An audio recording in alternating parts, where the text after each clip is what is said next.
ರೋಗ ತಡೆಗಟ್ಟುವ ಮತ್ತು ಸಮಗ್ರ ಆರೋಗ್ಯ ರಕ್ಷಣಾ ಪರಿಸರ ವ್ಯವಸ್ಥೆಯನ್ನು ಬಲಪಡಿಸುವ ದೃಷ್ಟಿಯಿಂದ ಸ್ಪರ್ಶ್ ಗ್ರೂಪ್ ಆಫ್ ಹಾಸ್ಪಿಟಲ್ಸ್ ಸಮಗ್ರ ಜೀವಕ್ರಮ ಲಸಿಕಾ ಕಾರ್ಯಕ್ರಮವನ್ನು ಪ್ರಾರಂಭಿಸಿದೆ. ಬೆಂಗಳೂರಿನಲ್ಲಿ ಇದನ್ನು ಪ್ರಪ್ರಥಮವಾಗಿ ಪರಿಚಯಿಸಲಾಗುತ್ತಿದ್ದು, ಬಾಲ್ಯದಿಂದ ವಯಸ್ಕರವರೆಗಿನ ಜನರಿಗೆ ರೋಗ ನಿರೋಧಕ ಲಸಿಕೆ ನೀಡುವಂತಹ ರಚನಾತ್ಮಕ ಅಭಿಯಾನ ಇದಾಗಿದೆ. ಸ್ಪರ್ಶ್ ಸಮೂಹ ಆಸ್ಪತ್ರೆಗಳ ಅಧ್ಯಕ್ಷ ಡಾ. ಶರಣ್ ಶಿವರಾಜ್ ಪಾಟೀಲ್ ಅವರು ಲಸಿಕಾ ಅಭಿಯಾನಕ್ಕೆ ಅಧಿಕೃತವಾಗಿ ಚಾಲನೆ ನೀಡಿದರು. ನಗರದ ಇನ್ಫ್ಯಾಂಟ್ರಿ ರಸ್ತೆಯಲ್ಲಿರುವ ಸ್ಪರ್ಶ್ ಆಸ್ಪತ್ರೆಯಲ್ಲಿ ಮೊದಲಿಗೆ ಈ ಲಸಿಕೆ ನೀಡುವುದನ್ನು ಪ್ರಾರಂಭಿಸಲಾಗುತ್ತಿದ್ದು, ಬಳಿಕ ಸ್ಪರ್ಶ್ ಸಮೂಹದ ಇತರೆ ಆಸ್ಪತ್ರೆಗಳಲ್ಲಿ ಯಲಹಂಕ, ಬಾಣಸವಾಡಿ, ಸರ್ಜಾಪುರ್, ಯಶವಂತಪುರ, ಆರ್ ನಗರ ಹಂತ ಹಂತವಾಗಿ ಈ ಸೌಲಭ್ಯ ಲಭ್ಯವಾಗಲಿದೆ.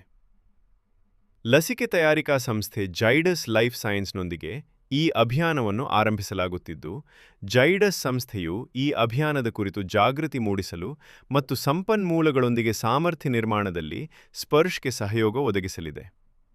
ಸ್ಪರ್ಶ್ ಆಸ್ಪತ್ರೆ ಸಮೂಹದ ಸಾಂಕ್ರಾಮಿಕ ರೋಗಗಳ ಹಿರಿಯ ಸಮಾಲೋಚಕ ಡಾ. ಜಾನ್ ಪಾಲ್ ಅವರ ನೇತೃತ್ವದಲ್ಲಿ ಸಮಗ್ರ ಜೀವನ ಕ್ರಮ ಲಸಿಕಾ ಅಭಿಯಾನದ ಜಾಗೃತಿ ಮತ್ತು ಸಂಶೋಧನೆಗಳು ನಡೆಯಲಿವೆ. ಭಾರತ ಇಂದು ರೋಗಗಳ ಬೆಳವಣಿಗೆಯ 2 ಹೊರೆಗಳನ್ನು ಎದುರಿಸುತ್ತಿದೆ. ಮೊದಲನೆಯದಾಗಿ, ವಿಶ್ವ ಆರೋಗ್ಯ ಸಂಸ್ಥೆಯ ಅಂದಾಜಿನ ಪ್ರಕಾರ ಹೃದಯ ರಕ್ತನಾಳದ ಕಾಯಿಲೆಗಳು, ಮಧುಮೇಹ ಮತ್ತು ಕ್ಯಾನ್ಸರ್ಗಳಂತಹ ಸಾಂಕ್ರಾಮಿಕವಲ್ಲದ ಕಾಯಿಲೆಗಳು ಈಗ ಸುಮಾರು 63-65% ಸಾವುಗಳಿಗೆ ಕಾರಣವಾಗಿದ್ದರೆ, ತೀವ್ರವಾಗಿ ಹರಡುವ ವಿಷಮ ಶೀತ ಜ್ವರ ಮತ್ತು ನ್ಯುಮೋನಿಯಾದಂತಹ ಸಾಂಕ್ರಾಮಿಕ ರೋಗಗಳು ದುರ್ಬಲ ರೋಗನಿರೋಧಕ ಶಕ್ತಿ ಹೊಂದಿದ ಜನಸಂಖ್ಯೆಯ ಮೇಲೆ ಪರಿಣಾಮ ಬೀರುತ್ತವೆ. ಈ ಲಸಿಕಾ ಅಭಿಯಾನವು ಜೀವನ ಪರ್ಯಂತ ರೋಗಗಳನ್ನು ತಡೆಗಟ್ಟುವ ಆರೋಗ್ಯ ಉಪಕ್ರಮವಾಗಿ ಉತ್ತೇಜಿಸುವ ಗುರಿ ಹೊಂದಿದ್ದು, ಹುದಿದ್ದು, ಹದಿಹರೆಯದವರು, ವಯಸ್ಕರು, ವಯಸ್ಸಾದ ಜನಸಂಖ್ಯೆ ಮತ್ತು ಹೆಚ್ಚಿನ ಅಪಾಯದ ಗುಂಪುಗಳನ್ನು ಒಳಗೊಂಡಂತೆ ಬಾಲ್ಯದ ರೋಗನಿರೋಧಕ ಪ್ರತಿರಕ್ಷಣೆಯನ್ನು ಮೀರಿ ವಿವಿಧ ವಯೋಮಾನಗಳಿಗೆ ವಿಸ್ತರಿಸಲಿದೆ. ಸ್ಪರ್ಶ್ ಆಸ್ಪತ್ರೆಯ ಈ ವಿಶಿಷ್ಟ ಉಪಕ್ರಮಕ್ಕೆ ಚಾಲನೆ ನೀಡಿದ ಸ್ಪರ್ಶ್ ಸಮೂಹ ಆಸ್ಪತ್ರೆಗಳ ಅಧ್ಯಕ್ಷ, ಮುಖ್ಯ ಮೂಳೆ ಶಸ್ತ್ರಚಿಕಿತ್ಸಕ ಡಾ. ಶರಣ ಶಿವರಾಜ್ ಪಾಟೀಲ್ ಮಾತನಾಡಿ, ಭಾರತದ ಆರೋಗ್ಯ ವ್ಯವಸ್ಥೆಯು ಅನಾರೋಗ್ಯಕ್ಕೆ ಚಿಕಿತ್ಸೆ ನೀಡಲು ಹೆಚ್ಚು ಗಮನಹರಿಸುವ ಮಾದರಿಯಿಂದ ಆರೋಗ್ಯವನ್ನು ಸಕ್ರಿಯವಾಗಿ ರಕ್ಷಿಸುವ ಮಾದರಿಗೆ ಕ್ರಮೇಣ ಬದಲಾಗಬೇಕು. ತಡೆಗಟ್ಟುವಿಕೆ ಬಲವಾದ ಮತ್ತು ಹೆಚ್ಚು ಸ್ಥಿತಿಸ್ಥಾಪಕ ಸಮಾಜದ ಅಡಿಪಾಯವಾಗಿದ್ದು, ಭಾರತದಲ್ಲಿ ಕಡಿಮೆ ಬಳಕೆಯಾಗುತ್ತಿದೆ ಎಂದರು. ಮುಖಾಂತರವಾಗಿ ಎಲ್ಲರಿಗೂ ಗೊತ್ತಾ ಸ್ಪರ್ಶ್ ಮಾಡ್ತಾ ಅದರಿಂದ ನಾವು ಮಾಡಬೇಕು ಅಂತಾರೆ. ಎಲ್ಲರೂ ಮಾಡಬೇಕು ಇದನ್ನ. ಸೊ ಗವರ್ಮೆಂಟ್ ಮಾಡೋದಂತೂ ಮಾಡಲೇಬೇಕು. And it's a very controlled ecosystem when we do it with children. ಯಾಕಂದ್ರೆ ಹುಟ್ಟಿದಾಗ ಅವ್ರಿಗೆ ಬೇರೆ ಬೇರೆ ಮಕ್ಕಳಿಗೆ ಬೇರೆ ಬೇರೆ ಹೆಲ್ತ್ ಚೆಕ್ಸ್ ಇರ್ತದೆ. ಹುಟ್ಟು ವೇಟ್ ಎಷ್ಟಾಯಿತು, ಇಷ್ಟಾಯಿತು, ಪೀಡಿಯಾಟ್ರಿಷನ್ಗೆ ತೋರಿಸ್ತಾರೆ. ಬಟ್ ಅಡಲ್ಟ್ಸ್ಗೆ ಕಂಟ್ರೋಲ್ ಮಾಡಿ ಅವ್ರಿಗೆ ವ್ಯಾಕ್ಸಿನೇಷನ್ ತಗೊಳ್ಳಿ ಅಂತ ಹೇಳಿ ಅವ್ರು ಒಂದು ಚಾನಲೈಸ್ ಮಾಡೋದು ಭಾಳ ಕಷ್ಟ ಇದೆ. ಹಾಸ್ಪಿಟಲ್ ಕಂಪಲ್ಸರಿ ಇದೆ, ಎಲ್ಲರೂ ತಗೊಳ್ಳೇಬೇಕು ವ್ಯಾಕ್ಸಿನ್ ತೊಗೊಂಡಾಗ ರಂಜನ್ ಅವ್ರು ಹೇಳಿದಂಗೆ ಬಂದ್ರೂ ಮೈಲ್ಡ್ ವೆರೈಟಿ ಬರುತ್ತೆ. Some people even lose their life. ಯಾರಿಗೆ ಇಮ್ಯುನೋ ಕಾಂಪ್ರಮೈಸ್ಡ್ ಇರ್ತಾರೋ, ಡಯಾಬಿಟೀಸ್ ಇರುತ್ತೋ, ಏಜ್ ಆಗಿರ್ತದೋ, ಅಂಥವ್ರಿಗೆ ಏನಾದರೂ ಇದು ಇನ್ಫೆಕ್ಷನ್ಸ್ ಬಂದರೆ ಜೀವ ಕಳ್ಕೊಳ್ಳೋಷ್ಟು ಕಷ್ಟ ಆಗುತ್ತೆ. ಸೊ ತಗೊಳ್ತಿದ್ರೆ ಹಾನಿ ಭಾಳ ಇದೆ. ಸೊ ಪ್ರತಿಯೊಬ್ಬರಿಗೂ ಅದರಿಂದ ಹೆಲ್ಪ್ ಆಗುತ್ತಾ ಇಲ್ಲ. 100 ಜನ ತೊಗೊಂಡ್ರೆ 20 ಜನಕ್ಕೆ ಬರೋದನ್ನ ಪ್ರಿವೆಂಟ್ ಆಗುತ್ತೆ ಅಥವಾ ಮೈಲ್ಡ್ ಆಗುತ್ತೆ. So I think we have reached a stage in our career ಈಗ ಇನ್ ಅವರ್ ನೇಷನ್. ಈಗ ಬರೀ quantity is not enough, quality of life is important ಅಲ್ವಾ? Quality is important. ಸೊ ನಮಗೆ ಒಳ್ಳೆ ಜೀವನ ಮಾಡಬೇಕು ಅಂತಂದರೆ ಹೆಲ್ದಿ ಆಗಿರಬೇಕು ಅಂತಂದರೆ ನಾವು ಪ್ರಿವೆಂಟ್ ಮಾಡಬೇಕು. It's definitely N area of great emphasis. ನಿಮ್ಮ ಪ್ರಕಾರ ಪೀಡಿಯಾಟ್ರಿಕ್ ವ್ಯಾಕ್ಸಿನೇಷನ್ಗಿಂತ ಅಡಲ್ಟ್ ವ್ಯಾಕ್ಸಿನೇಷನ್ಗೆ ಸ್ವಲ್ಪ ಅವೇರ್ನೆಸ್ ಕಡಿಮೆ ಮಾಡಿದ್ದೀವಿ ಅಂತ? ಖಂಡಿತವಾಗ್ಲೂ ಕಡಿಮೆ ಇದೆ, ಇಲ್ಲವೇ ಇಲ್ಲ. ಈಗ ನಮ್ಮ ಫ್ಯಾಮಿಲಿಗಳೆಲ್ಲ ನೋಡಿ, if you all the health care workers themselves start taking it fully also, it's a major step. Only 50% of the health care workers take it. So ಒಳಗಡೆಯಿಂದ ಹೊರಗಡೆ ಹೋಗ್ಬೇಕು ಅವೇರ್ನೆಸ್. ಈಗ ನೀವೆಲ್ಲ ಮೀಡಿಯಾ ಇದ್ರೆ ಎಲ್ಲರೂ ತಗೋಬೇಕು ಅನ್ನೋ ಕ್ಯಾಂಪೇನ್ ಮಾಡೋದು, ನಿಮ್ಮ ಆಫೀಸಲ್ಲಿ ಎಲ್ಲರೂ ತಗೋಬೇಕು ಅಂತ ಮಾಡಿದ್ರೆ ನಿಮ್ಮ ಇನ್ಸ್ಟಿಟ್ಯೂಷನ್ಸ್ ಕ್ಯಾನ್ ಸಪೋರ್ಟ್ ದ್ಯಾಟ್.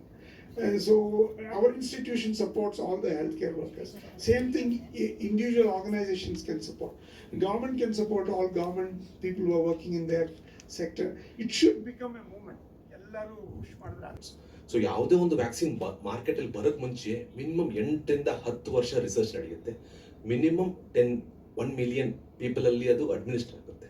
ಅದಾದಮೇಲೆ ಈ ಡೇಟಾ ಕಲೆಕ್ಟ್ ಮಾಡಿ, because it is a programmatic implementation, ಲಕ್ಷಾಂತರ ಕೋಟ್ಯಾಂತರ ಜನರಿಗೆ ಕೊಡೋ ಇನಿಷಿಯೇಟಿವ್ ಇದು.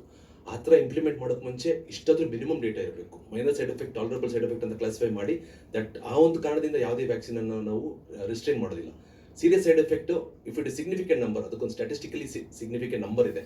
ಐ ಥಿಂಕ್ 6.5 ಲ್ಯಾಕ್ ಜನರಲ್ಲಿ ಒಂದು ಸತಿ ಸೀರಿಯಸ್ ಸೈಡ್ ಎಫೆಕ್ಟ್ ಬಂದರೂ ಕೂಡ ಆ ವ್ಯಾಕ್ಸಿನ್ ಪ್ರೋಗ್ರೆಸ್ ಆಗೋದು ಬಿಡೋದಿಲ್ಲ ನಾವು. ಸೊ ತುಂಬ ಸ್ಕ್ರೂಟಿನಿ ಹಾಕ್ಬಿಟ್ಟೆ ಒಂದು ವ್ಯಾಕ್ಸಿನ್ ಒಂದು ಲ್ಯಾಬಿಂದ ಮಾರ್ಕೆಟ್ಗೆ ಬರೋದು. ಸೊ ಒಂದ್ಸತಿ ಬಂದಿದೆ ಅಂದರೆ it means it is gone through all the stringent measures of safety and efficacy. So we should be confident in using it ourselves and promoting it to our people, our near and dear ones.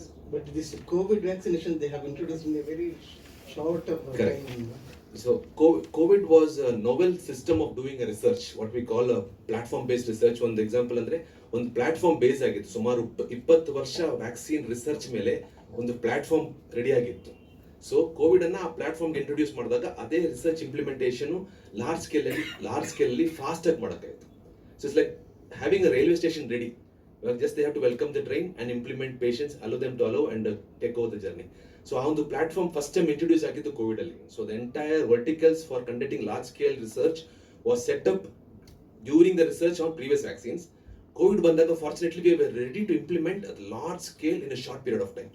So short period abal nadadru kuda number of subjects enrolled in the study nalli yavade ತರ compromise ಆಗಿಲ್ಲ. ಅಷ್ಟೇ ಸಾವಿರಾರು ಜನ ಲಕ್ಷಾಂತರ ಜನರಲ್ಲಿ trial ಮಾಡಿಬಿಟ್ಟು adverse effect demonstrate ಮಾಡಾದ್ಮೇಲೆ roll out ಆಗಿತ್ತು. Okay, so again there was a toss up between ಇದು ಎಷ್ಟು ಬೇಗ ಇಂಟ್ರೊಡ್ಯೂಸ್ ಮಾಡಿದ್ರೆ ಎಷ್ಟು ಜನರಿಗೆ ಉಪಯೋಗ ಆಗುತ್ತೆ versus what are the adverse effects available. So ಎರಡರ ಮೇಲೆ ಒಂದು ಡಿಸಿಷನ್ ತಗೋದಾಗ it was a ethically right decision to implement it at the earliest possible. Okay, so we should be very convinced that ಯಾವುದೇ ಒಂದು ವ್ಯಾಕ್ಸಿನ್ ಮಾರ್ಕೆಟ್ ಬರಬೇಕಾದ್ರೆ extremely stringent measures are put in place.